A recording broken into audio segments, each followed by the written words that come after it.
تلنگانہ کے department of higher education سے آنے والی ایک تازہ رپورٹ محض 56 خانگی ڈگری کالجوں کی ناکامی کی داستان نہیں بلکہ اسٹیٹ کے پورے ہائر ایجوکیشن کے سسٹم کے لیے ایک خطرے کی گھنٹی ہے۔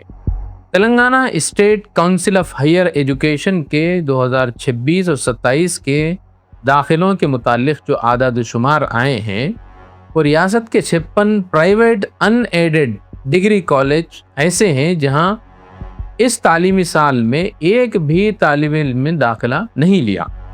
ان کالجوں کی مجموعی منظور شدہ گنجائش جو ہے وہ 16,460 سیٹس ہیں، لیکن ان میں سے ایک سیٹ بھی پر نہیں ہو سکی۔ یہ صورتحال اس لیے بھی زیادہ خطرناک ہے اور تشویش کا باعث ہے کہ یہ کالج زیادہ تر ریاست کے شہری علاقوں سے کچھ باہر واقع ہیں، جیسے منچریال میں 6 اور عادل آباد میں 6 کالجوں کے ساتھ یہ جو علاقے ہیں وہ سر فہرست ہیں۔ کھمم میں 5، نرمل، رنگا ریڈی اور کاما ریڈی میں 4 جبکہ بدرادری کتوگڑم میں، نظام آباد اور سدھی پیٹ میں 3 کالجز ایسے ہیں جہاں ایک بھی داخلہ نہیں ہوا۔ یعنی مسئلہ چند اداروں تک محدود نہیں ہے، یہ تلنگانہ کے رورل اور سیمی اربن علاقوں میں اعلیٰ تعلیم کی بدلتی ہوئی ترجیحات، کالجوں کا معیار، روزگار سے متعلق تعلیم، سرکاری کالجوں کی توسیع اور سب سے بڑھ کر حکومت کی فی ریمبرسمنٹ جو پالیسی ہے اس کے بحران سے جڑا ہوا ہے۔ سب سے اہم یہ ہے کہ 56 کالجوں میں 0 داخلہ کوئی اچانک پیدا ہونے والی صورتحال یا بحران نہیں ہے، بلکہ 2025-26 میں بھی 54 کالج ایسے تھے جہاں ایک بھی طالب علم نے داخلہ نہیں لیا۔ اس سے ایک مستقل بحران اور رجحان جو ہے سامنے آتا ہے کہ کچھ خانگی ڈگری کالجز اب طلباء کے لیے قابل قبول تعلیمی انتخاب نہیں رہے ہیں، بلکہ 2025 کے دوست جو پورٹل ہے اس کے تحت اس کے اعداد و شمار کے مطابق اس بحران کا جو ہے پہلے ہی سے اس کی سنگینی کا اظہار ہو چکا تھا۔ اس وقت 957 ڈگری کالجوں میں دستیاب جو سیٹس تھے یعنی 4,36,927 میں سے صرف 1,43,033 سیٹس ہی فل اپ ہو سکی تھی، جبکہ تقریباً 2,94,000 جو سیٹس تھے وہ خالی رہ گئی تھی۔ 54 ڈگری کالجوں میں 0 داخلے ہوئے تھے، جن میں ایک سرکاری کالج بھی شامل تھا۔ اس کا مطلب یہ ہے کہ آج 56 خانگی جو پرائیویٹ ڈگری کالجز ہیں ان کا بحران دراصل ایک بہت بڑے مسئلے کا حصہ ہے۔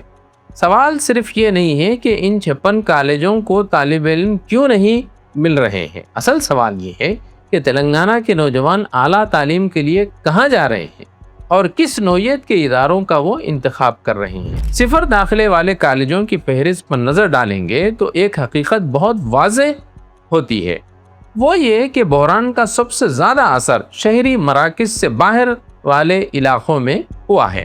منچریال، عادل آباد، نرمل، کاما ریڈی اور کتوگڑم، ان اضلاع میں متعدد کالجز طلباء کو اپنی طرف راغب نہیں کر پا رہے ہیں۔ اس کی کئی وجوہات ہو سکتی ہیں۔ ایک طرف طلباء اور والدین بہترین انفراسٹرکچر، تجربہ کار لیکچررز، جدید کورسز اور روزگار کے بہتر امکانات والے اداروں کو ترجیح دیتے ہیں۔ دوسری طرف سیمی اربن جو ایریا ہے وہاں کے بہت سے پرائیویٹ کالجز نہ تو مناسب فیکلٹی فراہم کر پا رہے ہیں اور نہ ہی ایسی تعلیمی سہولیات جو آج کے نوجوانوں کو اپنی طرف راغب کر سکے وہ فراہم کر پا رہے ہیں۔ TGCHE کے چیئرپرسن پروفیسر وی بالاکرشنا ریڈی نے بھی اس مسئلے پر کہا کہ دیہی علاقوں کے بعض ڈگری کالجوں میں فیکلٹی اور بنیادی ڈھانچے کی کمی ہے۔ ان کے مطابق اگر کوئی کالج مسلسل 3 برس تک داخلے حاصل نہیں کر پاتا تو اس کو بند کر دیا جاتا ہے یا ایفیلیشن اس کا منسوخ کر دیا جاتا ہے۔ یہ پالیسی بظاہر منطقی ہے، لیکن اس کے ساتھ ایک بنیادی سوال بھی پیدا ہوتا ہے، وہ یہ کہ اگر دیہی علاقوں کے کالج بند ہو کر دیے جائیں گے تو وہاں کے طلباء اعلیٰ تعلیم کے لیے کہاں جائیں گے؟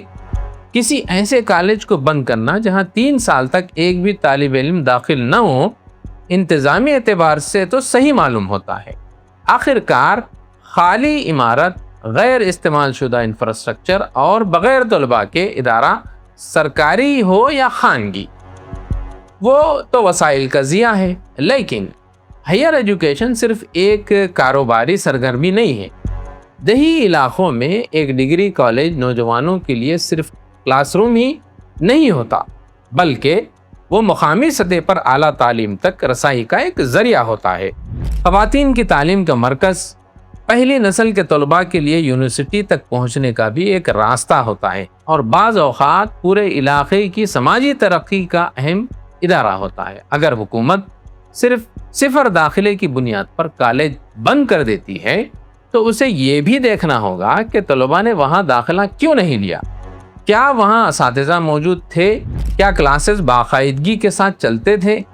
کیا لائبریری اور لیبارٹری مناسب تھے؟ کیا کورسز روزگار کی ضروریات سے ہم آہنگ تھے؟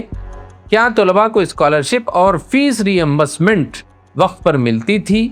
اگر ان سوالات کا جواب نہ میں ہے تو صرف کالج بند کرنا مسئلے کا حل نہیں ہے، بلکہ مسئلے کو ایک جگہ سے دوسری جگہ منتقل کرنا ہے۔ خانگی کالجز کی موجودہ مشکلات میں فی ری ایمبرسمنٹ ایک مرکزی مسئلہ بن چکا ہے۔ تلنگانہ میں کم آمدنی والے اور مخصوص سماجی طبقات سے تعلق رکھنے والے جو طلباء ہیں، ان کے لیے حکومت کی فیس ری ایمبرسمنٹ اسکیم ہائر ایجوکیشن تک رسائی کا ایک اہم ذریعہ ہے۔ جیسے طلباء کے لیے ٹیوشن فی ری ایمبرسمنٹ اور پوسٹ میٹرک اسکالرشپ کا ریاستی نظام یہاں موجود ہے، جو اس بات کی تصدیق کرتا ہے۔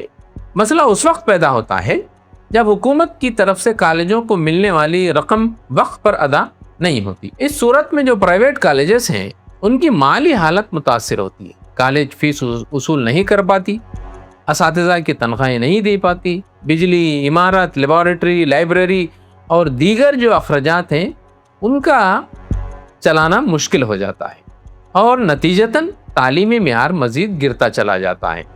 جولائی 2026 میں تلنگانہ حکومت نے ہائی کورٹ کو بتایا کہ وہ فیس ری ایمبرسمنٹ کے طور پر 250 کروڑ روپے ادا کرنے کے لیے تیار ہے۔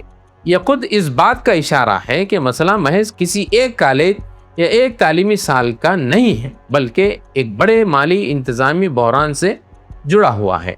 خانگی تعلیمی اداروں کی نمائندہ تنظیم فتح کے سیکریٹری کے مطابق حکومت کے ڈگری کالجوں میں سیٹس میں مسلسل اضافہ اور پرائیویٹ اداروں کے فیس ری ایمبرسمنٹ کے بقایا جات نے طلباء کے خانگی کالجوں سے دور ہونے میں اہم کردار ادا کیا ہے۔ یہ کہنا بھی درست نہیں ہوگا کہ طلباء صرف اس لیے خانگی کالج چھوڑ رہے ہیں کہ سرکاری کالجوں میں سیٹس جو ہے بڑھ گئی ہیں۔ 2025 کے دوست پورٹل کے اعداد و شمار میں پوری ریاست میں جو ہائر ایجوکیشن کا سسٹم ہے اس میں کم انرولمنٹ دیکھے گئے ہیں۔ جیسے عثمانیہ یونیورسٹی سے وابستہ کالجوں میں صرف تقریباً 34% جو سیٹس تھے وہی پر ہو سکے، جبکہ کاکتیہ یونیورسٹی سے وابستہ کالجوں میں یہ شرح 31% رہی۔ اس کا مطلب ہے کہ نوجوانوں کا ایک بڑا طبقہ ٹریڈیشنل BA BCom یا اسی نوعیت کی عمومی ڈگریوں کو پہلے جیسی ترجیح نہیں دے رہے ہیں۔ آج کا طالب علم صرف ڈگری نہیں چاہتا، وہ پوچھتا ہے کہ اس ڈگری کے بعد ملازمت کہاں ملے گی۔ اگر کسی ڈگری کالج کا طالب علم گریجویشن کے بعد 3 سال تعلیم حاصل کرنے کے بعد بھی روزگار کے لیے اضافی کوچنگ سنٹرز جاتا ہے، ٹیکنیکل کورسز کرتا ہے یا پرائیویٹ ٹریننگ کا محتاج ہے، تو والدین اور طلباء کے لیے اس ڈگری کی کشش کم ہو جاتی ہے۔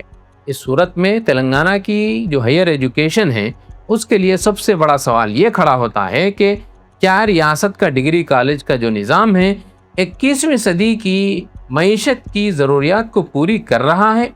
AI، digital marketing, data analytics, cyber security, e commerce, fintech, health care اور دیگر نئے شعبوں میں روزگار کے بہت سارے مواقع ہیں اور وہ تیزی سے بڑھ بھی رہے ہیں۔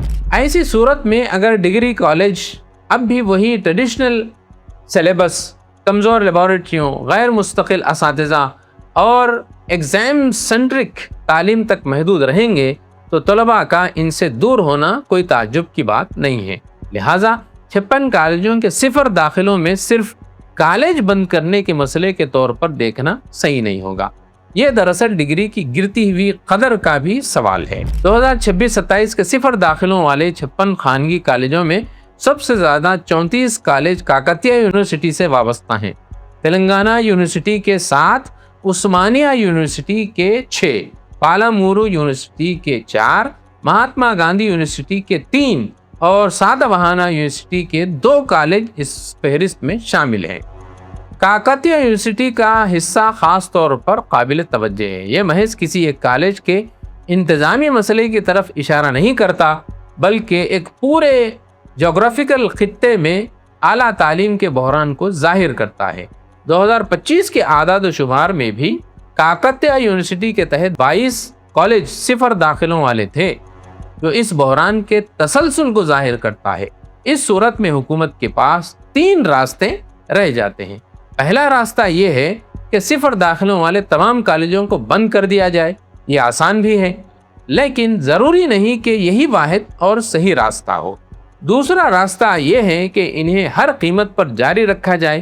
یہ بھی درست نہیں ہے، کیونکہ مسلسل خالی رہنے والے ادارے عوامی اور خانگی ریسورسز کا ضائع کرنا ہے۔ تیسرا اور زیادہ دانشمندانہ راستہ اصلاح، انضمام اور اثر نو تشکیل کا ہے۔ سب سے پہلے ہر کالج کا تعلیمی آڈٹ ہونا چاہیے۔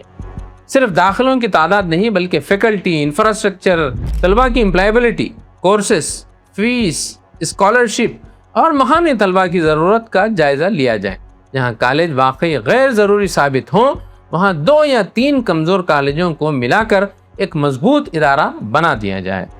جہاں طلباء موجود ہوں مگر کالج کمزور ہے، وہاں انفراسٹرکچر اور فیکلٹی بہتر کی جائے، اور جہاں روایتی کورسز کی طلب کم ہو وہاں نئے skill based, skill oriented programs شروع کیے جائیں۔ فیس ری ایمبرسمنٹ کو محض مالی امداد نہ سمجھا جائے، بلکہ یہ ہائر ایجوکیشن کے پورے ایکو سسٹم کا حصہ ہے۔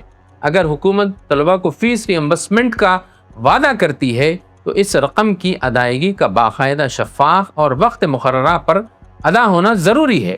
خانگی کالجوں کو برسوں تک بقایا جات کا انتظار کرانا آخرکار طلباء ہی کے تعلیمی معیار کو متاثر کرتا ہے۔ ساتھ ہی حکومت کو یہ بھی یقینی بنانا چاہیے کہ ری ایمبرسمنٹ حاصل کرنے والے ادارے واقعی معیار برقرار رکھے ہوئے ہیں یا نہیں۔ ناقص فیکلٹی، فرضی حاضری اور غیر معیاری انفراسٹرکچر رکھنے والے اداروں کو صرف اس لیے زندہ نہیں رکھا جانا چاہیے کہ وہ ری ایمبرسمنٹ حاصل کرتے ہیں۔